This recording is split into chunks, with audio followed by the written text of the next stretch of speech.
Something is seriously off with the travel industry in 2025. Flights are getting canceled left and right, and it's not just about bad weather anymore. Airlines are stretched thin by major staff shortages and a whole new set of digital threats. Your boarding pass just isn't the guarantee it used to be. Some are calling it the 2025 travel collapse, and if you're planning to fly, you need a game plan.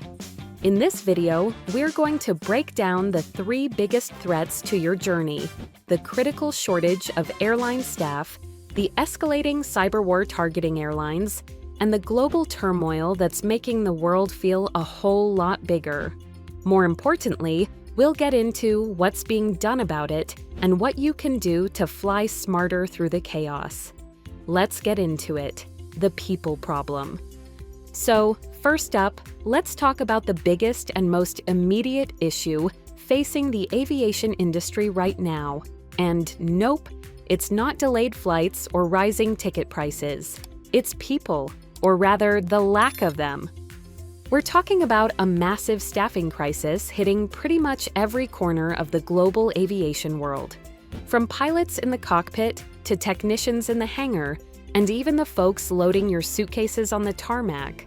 There just aren't enough workers to keep planes flying the way they're supposed to. But the most terrifying part? It's not the pilots, it's the control towers. Right now, in the United States alone, we're short at least 3,000 air traffic controllers.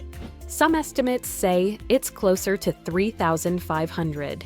These are the people who literally make sure planes don't crash into each other while taking off, landing, or flying across the country. They're like the unsung heroes of the skies. And we're running out of them fast. And no, this didn't just suddenly happen last week. This crisis has been building for years. A huge chunk of the workforce, especially air traffic controllers and pilots, have been aging out and hitting mandatory retirement age. And instead of filling those roles on time, the industry basically slammed on the brakes during the pandemic. Hiring freezes, budget cuts, canceled training programs, all of that led to a massive bottleneck.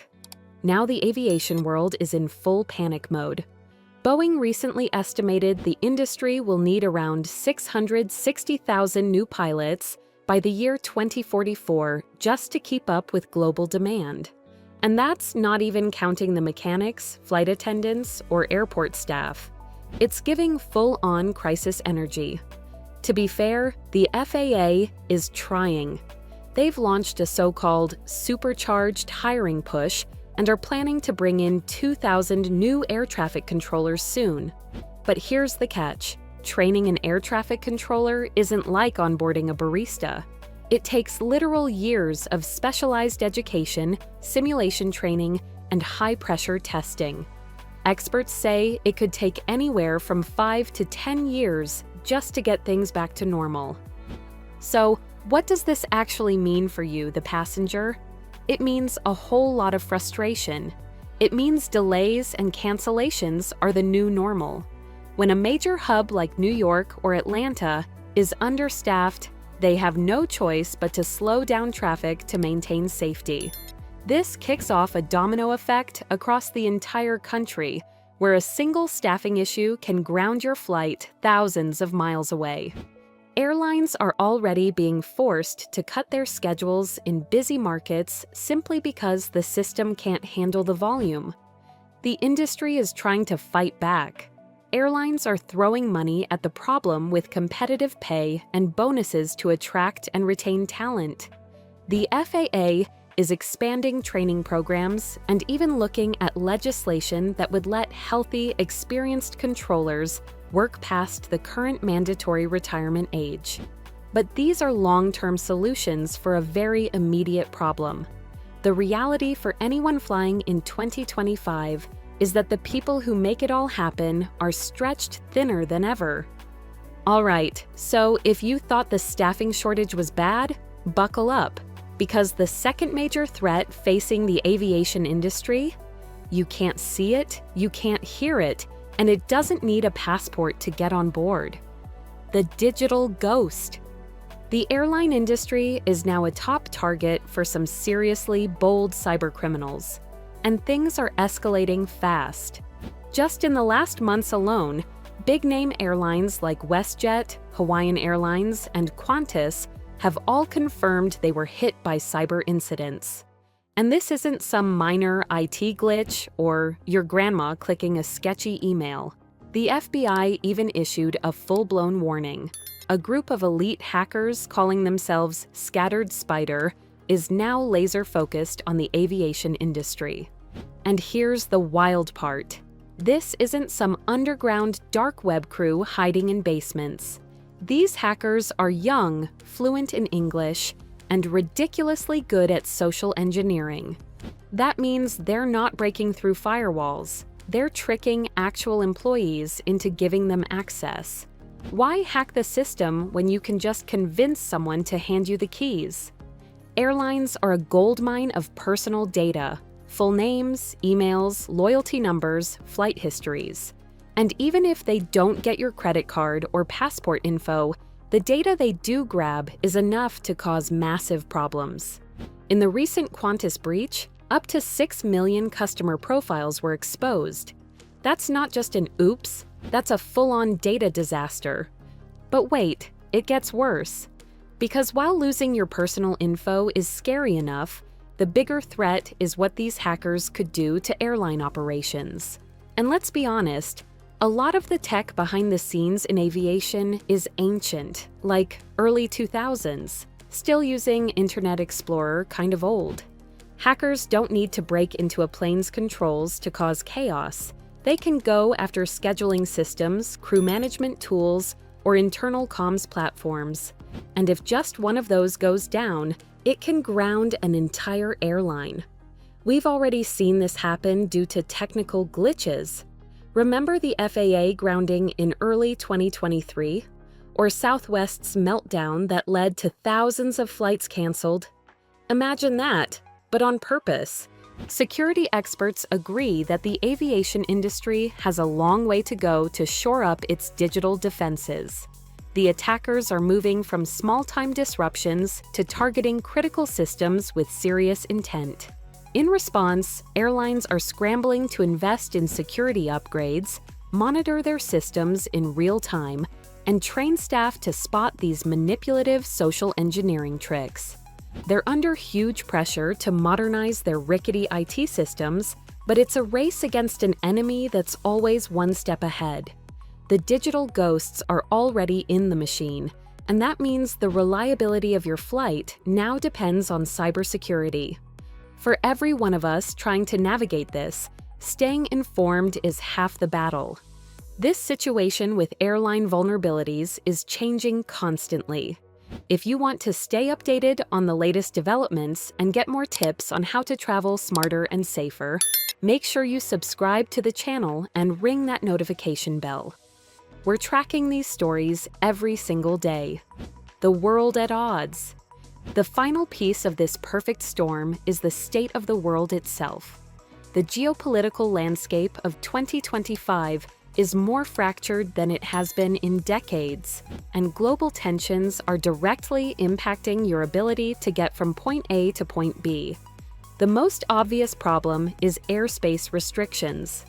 Ongoing conflicts in places like Eastern Europe and the Middle East are forcing airlines to completely redraw their flight paths. For example, just avoiding Russian airspace has added hours and huge fuel costs to flights between Europe and Asia. These aren't small detours. They are massive reroutings that make flights longer, more expensive, and sometimes just not worth flying at all. This forces airlines into a constant state of risk assessment, ready to change routes at a moment's notice. For passengers, that means longer travel times and higher ticket prices, as airlines have to pass on those extra costs. But it also adds a new layer of instability. Tensions can flare up with little warning, leading to sudden airspace closures that can leave you stranded or with a last-minute cancellation. On top of active conflict zones, a global trend toward more protectionist, inward-looking policies is creating new friction. Talk of tariffs and tighter border controls can put a chill on international travel, creating uncertainty for tourists and business travelers alike. This instability also messes with the industry's supply chains. A modern airplane is a flying puzzle, with parts sourced from all over the world. Geopolitical friction can choke the flow of these critical components, causing delays in building new planes and maintaining the ones already flying. The global fleet is already getting old, and with a record 17,000 new planes on backorder, any further delay means older, less efficient planes stay in service longer, driving up costs and making it harder for airlines to hit their sustainability goals. The bottom line is that airlines are now investing in sophisticated forecasting tools to try and stay ahead of these disruptions. But as one recent Security Outlook noted, for 2025, not a single country had its risk level reduced, signaling a period of intensifying global confrontation. For you, the traveler, the world map is no longer just a guide. It's an active variable in your travel plans. How to prepare? So, what are we supposed to do? We're facing a triple threat: a system stretched thin by staff shortages, under attack from digital spies, and trying to navigate a world that's pulling itself apart. These are huge systemic problems that are way beyond our control as passengers. But being powerless is not the same as being unprepared. The best tool you have in this new era of travel is information and a bit of a game plan. Here's what you can do to get ready for the turbulence ahead. Step 1. Book smarter, not harder. If you have the option, always go for non-stop flights. Every extra connection is just another chance for something to go wrong. One delay, one missed flight, and boom, your whole itinerary is toast. Also, fly as early in the day as humanly possible. Yeah, that 6 a.m. boarding call sucks, but those early flights are less likely to get delayed. As the day drags on, delays stack like dirty laundry, and you don't want to be the last flight out praying it doesn't get canceled. Step 2. Let tech be your travel BFF. Download your Airlines app and turn on notifications. These apps often update you before the gate agents even say a word. You'll get real-time alerts on delays, gate changes, cancellations, all of it. And if you find yourself in one of those long, soul-crushing customer service lines at the airport, don't just stand there, be that person furiously tapping on your phone, trying to rebook yourself through the app. It works more often than you think. Step 3. Always have a plan B. Always. Before you even leave for the airport, take 5 minutes to look up alternative flights or backup routes. If things go sideways, you'll already know your options instead of panic Googling at the gate. And seriously, if you're spending big on a trip, get travel insurance. Not the basic one your airline offers. Get a real policy from an independent provider that actually covers delays, cancellations, missed connections, and more. It can save you hundreds when things go wrong, which, let's be honest, they probably will. You can also use the reverse commute method, purposefully picking smaller regional airports instead of the massive international hubs.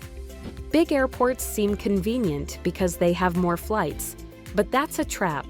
More flights mean more chances for delays to pile up and more people to compete with when things go wrong. Regional airports are the secret weapon of the 2025 traveler. They're usually less crowded, so you can fly through security. Wait times at smaller airports are often way shorter than at the major hubs. Plus, these smaller airports often attract budget airlines, which can save you money. And since they handle fewer flights, the ground crews aren't as overwhelmed, planes turn around faster, and there's less of a chance your flight will be delayed because of a traffic jam on the tarmac. Think about it. Would you rather drive an extra 30 minutes to a smaller airport and get through security in 15 minutes, or go to the closer hub and spend 90 minutes in line, worrying you're going to miss your flight?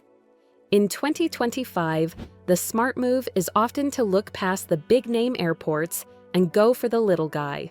Your trip will be calmer, more predictable, and probably cheaper too. Finally, stay informed and be flexible. Check travel advisories before you book international trips and register with your embassy when you go abroad.